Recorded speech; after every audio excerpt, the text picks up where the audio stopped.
सिंध मुंहिंजी अमा सूह तुंहिंजी मथां छा लिखी छा लिखां छा लिखी छा लिखां सिंध मुंहिंजी अमा दुनिया जा सिंधियो हिक मुठ थी सिंध बचायो सिंध मुंहिंजी अमा सूह तुंहिंजी मथां छा लिखी छा लिखां सिंध जो क़ौमी आवाज़ radio voice of Sindh London.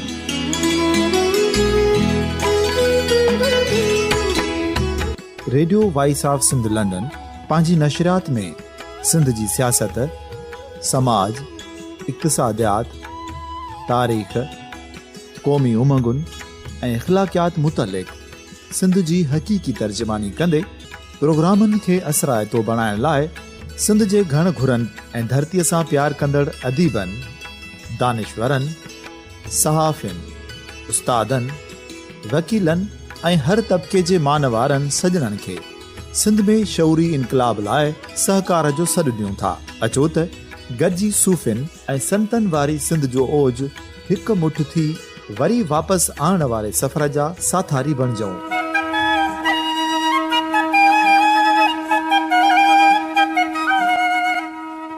हिक नए सुबुह जी शुरूआत जो पड़ाॾो घर घर ॻोठ ॻोठ ऐं शहर शहर ताईं पहुचायो। शाल सिंध आबाद ऐं ख़ुशहाल थिए, सिंधी माण्हू सुखियो ऐं सताबो थिए।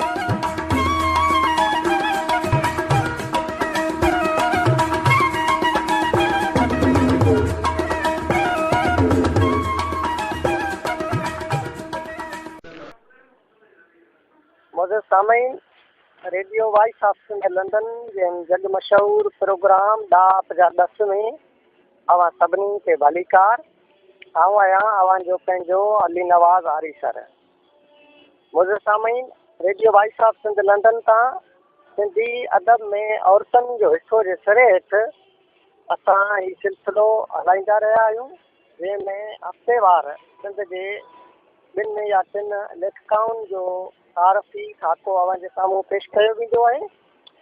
जेतोणीकि असांजूं केतिरियूं ई अहिड़ियूं लेखकाऊं हुजूं जेके असांजे हिन सिलसिले में शामिल न थी सघियूं आहिनि, उन्हनि खे यकीनन ॿिए भेरे जाइ ॾिनी वेंदी। असांजे अॼोके हिन प्रोग्राम जूं जेके 2 शाइराऊं आहिनि, 2 कहाणीकाराऊं आहिनि, के आहिनि फरज़ाना शाहीन ऐं फिज़ा ग़ज़ल। फरज़ाना शाहीन जेतोणीकि बहितरीन शाइरा आहे, बहितरीन कहाणीकार आहे, संस्कृत 2 किताब कहाणी ऐं शाइरी जा छपिजी चुका आहिनि। फिज़ा ग़ज़ल जो बि किताब छपियल आहे। ऐं सभ खां पहिरीं अवां साम्हूं फरज़ाना शाहीन जो तारफ़ी खाको पेश कंदुसि। सिंध जी ख़ूबसूरत शाइरा फरज़ाना शाहीन 28 नवंबर 1970 ईस्वी ते सिंध जे हिकु इल्मी अदबी घराणे में अब्दुलरशीद मंगणे जे घर में जनम वरितो। संदसि वालिद तइलीमी माहिर ऐं SDO तइलीम हो, जंहिं करे फरज़ाना खे तालीम हासिल करण में हर तरह जी सहूलियत मुयसर थी।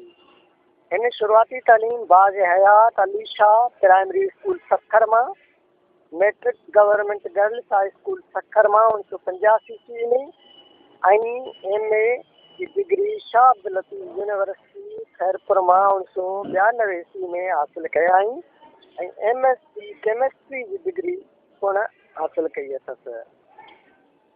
फरज़ाना शाहीन लिखण जी शुरूआत 1987 ईस्वी खां कई। पहिरीं लिखणी संदसि शाइरी हुई जेका 1988 ईस्वी में नई ज़िंदगीअ में छपी। उन बैदि बाक़ाइदे लिखण जो आगाज़ कयो ऐं मुख़्तलिफ़ वक़्तनि ते मुख़्तलिफ़ अख़बारनि रिसालनि में कहाणियूं, शाइरी, मज़मून लिखंदी रहे थी। संदसि लिखणियूं नई ज़िंदगी, महरान, सरकियूं, बख़्तावर, सुगड़ियन सख, पूरब ऐं पारस में छपिजी चुकियूं आहिनि। हिन खे पढ़ंदड़नि पारां भरपूर मौत मिली आहे। हू बुनियादी तौरु हिकु कहाणीकार आहे, पर जॾहिं खां संदसि नातो शाइरीअ सां गंढियो आहे त हू शाइरीअ बि आला मयार जी करे रही आहे ऐं हिन औरतुनि जे मसइलनि ते कुझु मज़मून बि लिखिया आहिनि जिन खे समाजी पस मंज़र में सुठी मोट मिली आहे। संदसि लिखणियुनि जा अक्सर मौज़ू समाजी मसइला आहिनि, उनमें ख़ासि करे औरत हिन जी लिखणीअ जो मुख्य मोहरिक आहे।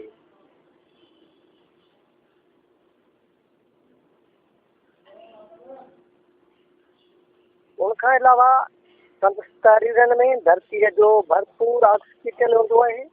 किथे किथे ईअं पियो महसूसु थिए ॼण धरती हुनजी सरतीब आहे, धरती हुनजी माउ बि आहे। फरज़ाना शाइरीअ जे मैदान में केतिरो पाण मल्हायो आहे इहो त फ़ैसिलो पढ़ंदड़नि ते छॾिजे थो। बाक़ी जेतिरे क़दुरु मूं संदसि शाइरीअ खे परखियो आहे त संदसि शाइरीअ में ख़्याल जी उॾाम, लफ़्ज़नि जी उणप, फिक्री गहराई ऐं भरपूर रोमांस नज़र अचे थो।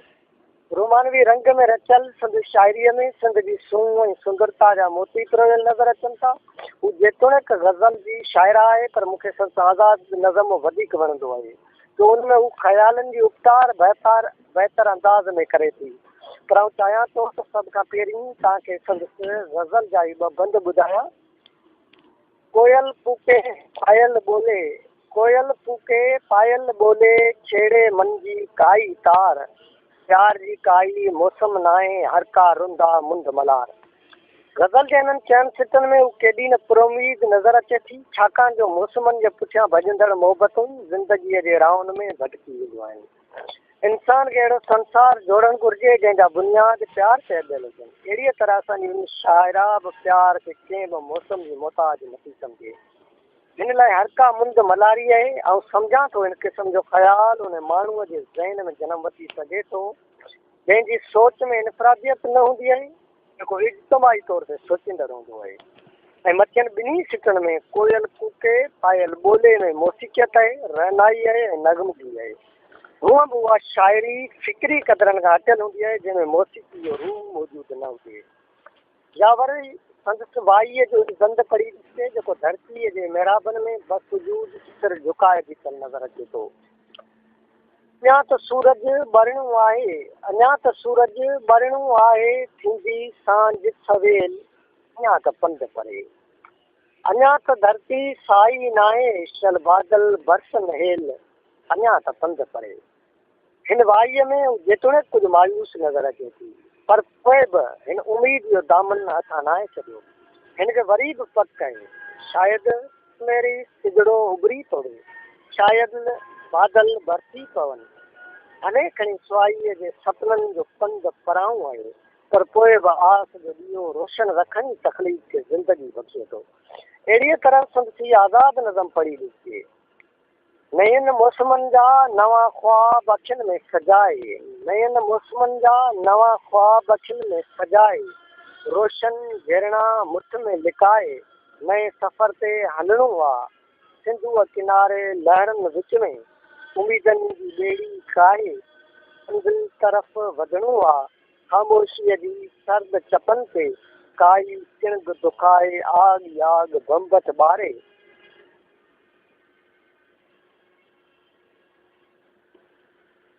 टांडो बणिजी ॿरणो आहे, अॻिते हाणे वधणो आहे, अॻिते हाणे वधणो आहे।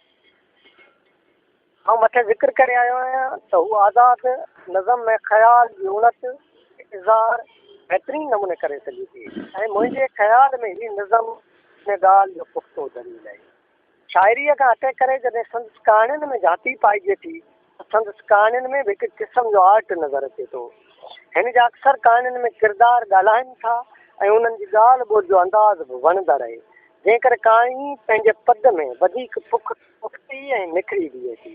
संदसि कहाणी शाल मां मलां होत जो हिकु पैराग्राफ हुते अव्हां खे ॿुधाइण थो चाहियां, जंहिंमें हुन लिखियो आहे, तूं ई मां पहिरें प्यार जा बचल आख़िरी सितारा आहिनि, उन्हनि सितारनि जी रोशनी उजामन न ॾिजांइ, पीड़ा जी भंभोर खां दूर किथे प्यार जो चंड रोशन रखजांइ, छो त चंड कंहिं बि सरहद जे क़ैद खां आज़ादु आहे, जंहिंखे तूं ऐं मां जॾहिं बि ॾिसंदासीं इंसानी ठहियल सरहदूं दिलनि जे विच में टुटी बोर बोर थी वियो। अहिड़ीअ तरह संदसि ॿियूं कहाणियूं बि रोशन सुबुह जे किरणे जहिड़ियूं आहिनि, जिन खे पढ़ंदड़नि ईमान ताज़ो थी पवंदो आहे। नामवर कहाणीकार ज़ेब सिंधी पारां तरतीब ॾिनल साल जे बहितरीन चूंड कहाणियुनि जे मजमूए जनम में संदसि कहाणी विछोड़े जो आख़िरी पल बि शामिल कई वई, जेका तमामु घणी मक़बूल थी। 1994 ईस्वी में खैरपुर में कोठायल कहाणी कॉन्फ्रेंस में कहाणी परदे पोयां पढ़ण ते संदसि भरपूर हाजिया कई वई ऐं कॉन्फ्रेंस जे कारईं दिलि खोले दाद ॾिनो। नई ज़िंदगी गोल्डन जुबली 1999 ईस्वी में बहितरीन शाइरी जो अवार्ड सैयद अलाइन शाह जे नाले सां शील्ड पिणु हासिल कया आहिनि। ॿियनि कहाणियुनि में परदे जे पोयां जली जलींदस केतिरो, पीड़ा जो पड़ला, पीला गुल, दुखनि संदो छांवरो खे भरपूर मक़बूली संदसि हिन वक़्त ताईं लातदाद कहाणियूं छपिजी चुकियूं आहिनि। हिन जे कहाणियुनि जो ताज़ो मजमूओ वजूद जी ॻोल्हा जे नाले सां छपिजी मंज़र ते अची चुको आहे, जंहिंखे पिणु तमामु घणी मोट मिली आहे ऐं संदसि हिकु शाइरी जो मजमूओ पिणु छपिजी मंज़र ते आयो आहे। वो हिन वक़्तु government Agha Nizamuddin girls degree college Sukkur में एसोसिएट प्रोफेसर तौरु ज़िम्मेवारियूं निभाए रही आहे। मुज़िर सामीन, असांजे हिन अॼोके हिन प्रोग्राम जी जेका मुख्य महिमान हुई फरज़ाना शाहीन, जंहिंजो तारफ़ी खाको मूं अवां ताईं पहुचायो।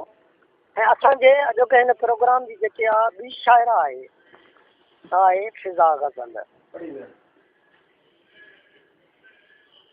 औरत कूड़ी शाइरी न कंदी आहे, हिन जी शाइरी मंज़ूम दायरी हूंदी आहे, जंहिंमें हू पंहिंजो पूरो जुनून सुरनि अंदरि समाइण जी कोशिशि कंदी आहे। हुनजी कविता कशीदाकारी हूंदी आहे। हिन जी सोच जी में रिदम जो रेशमी धाॻो विझी कॾहिं हू कागज़ जे कपिड़े ते, कॾहिं को गुल चिजींदी आहे, कॾहिं का तार जोड़ींदी आहे, कॾहिं को वण उभारींदी आहे, ऐं कॾहिं चंड खे कैदी कंदड़ आसमान में उॾामदड़ कोई आवारा बादल हू भर्त वांगुरु भरे वठंदी आहे।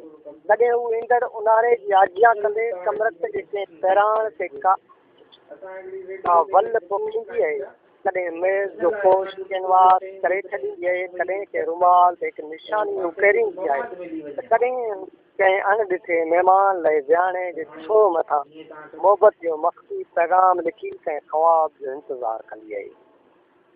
सिंधीअ नाले वारे कालम निगार एजाज़ मंगी मथियूं सिटियूं नामवर शाइरा रुबीना अबड़ो खे बेटा तौरु लिखियूं। आजो सिटूं ऐं प्यारे एजाज़ सां उतारियूं वठियूं फिज़ा गज़ल खे बेटा, छो त फिज़ा जी शाइरी में बि मूंखे आर्ट नज़र ईंदो आहे। हू बि जदीद सिंध जी नुमाइंदा शाइरा आहे। हिन जे लफ़्ज़नि में प्रीत जा पूर पचायल आहिनि, हिन जे लिखणनि में काइनात या हिन जे ख़्याल में नींह बसरनि जहिड़ी ख़ूबसूरती आहे, हिन जे तख़यल जी उॾाम शहबाज़ जेतिरी ऊची आहे। हिन जी सोच जो दामन सिंध जेतिरो वसी ऐं कुशादो आहे। हुनजी डायरीअ जा वर्क सिंधू नदीअ जियां पवित्र आहिनि। हुनजी ॿोली जीजल जी लोलीअ जियां मिठी ऐं समाजी आहे। हुनजी लिखणीअ में लफ़्ज़ रक़्स कंदे नज़र अचनि था। हुनजो तलफ़ुज़ ऐं उचार ॿाराड़ीअ जे आम माण्हूअ जी सीरत जहिड़ो वणंदड़ आहे, जंहिंमें न का लोभ आहे ऐं न का लालच। हू उन लाइ लिखे थी त हुनजी ख़ुशहाल सिंध जे माण्हुनि जे चपनि ते मुर्कूं मोटी अचनि। सिंधी ॿोलीअ जी ख़ूबसूरत शाइरा फिज़ा गज़ल 22 सेप्टेम्बर 1974 ईस्वी ते बाजारा तालके सेवण में सैयद गुलाम सरवर शाह काज़मी जे घर में जनम वरितो। शुरूआती तालीम government boys primary school Bajara, matric government high school Sehwan, inter government girls degree college Sehwan ऐं MA सिंधी अदब में सिंध यूनिवर्सिटी जामशोरे मां हासिल कया आहिनि।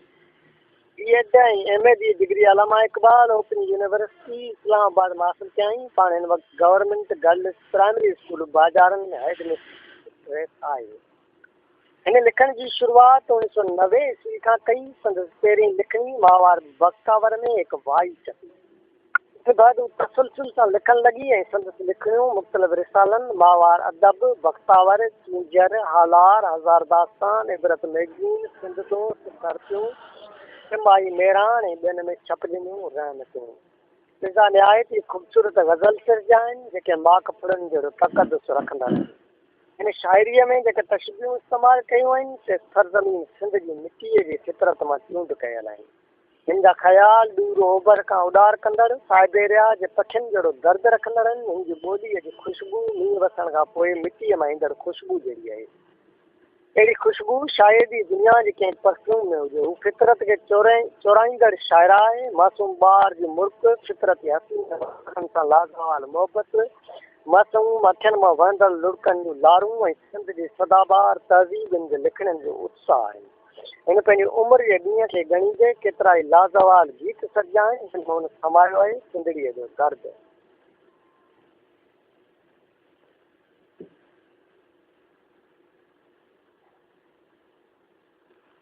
हिन दौर हिन दौर जी तारीख़ आहे।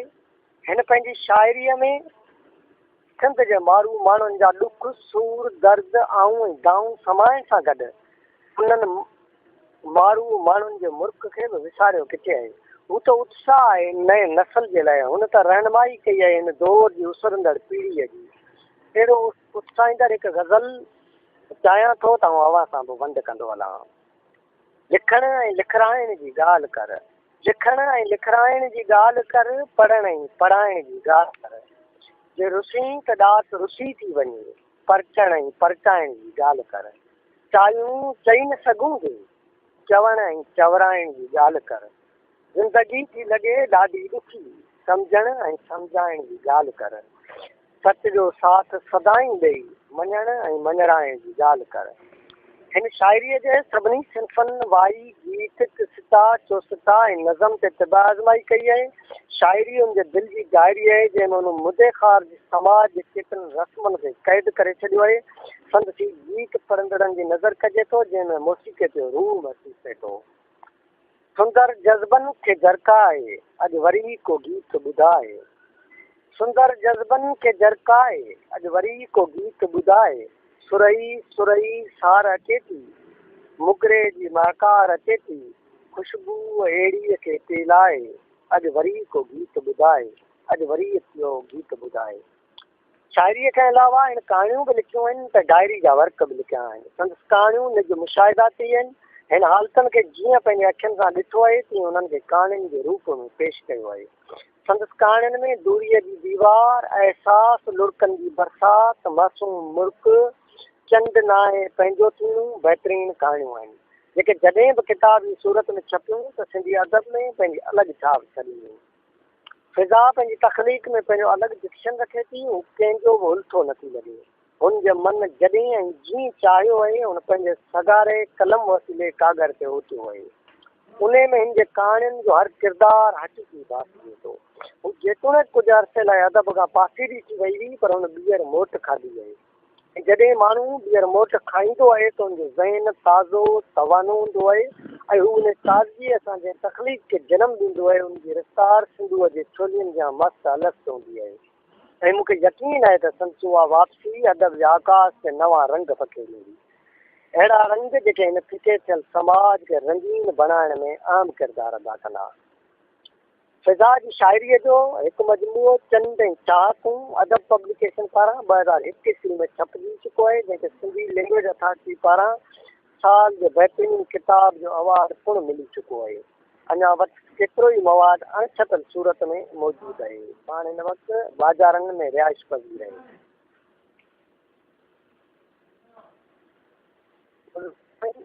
रेडियो वॉइस ऑफ सिंध जे अॼोके हिन प्रोग्राम में असां सिंध जो ॿ नामवार लेखकाऊं शाइराऊं फरज़ाना शाहीन ऐं फिज़ा गज़ल जो तारफ़ी खाको अव्हांजे साम्हूं पेश कयो ऐं हुन सां गॾोगॾु संदसि शाइरी बि पेश कई ऐं उन्हनि जे कहाणियुनि ते बि ॻाल्हायो वियो। हूअं बि मजमूई तौर ते जॾहिं ॾिठो वञे त असां वटि सिंध में तमामु थोरियूं अहिड़ियूं लेखिकाऊं आहिनि जिन वटि शाइरी जो आर्ट आहे, जिन वटि कहाणी जो क्राफ्ट आहे।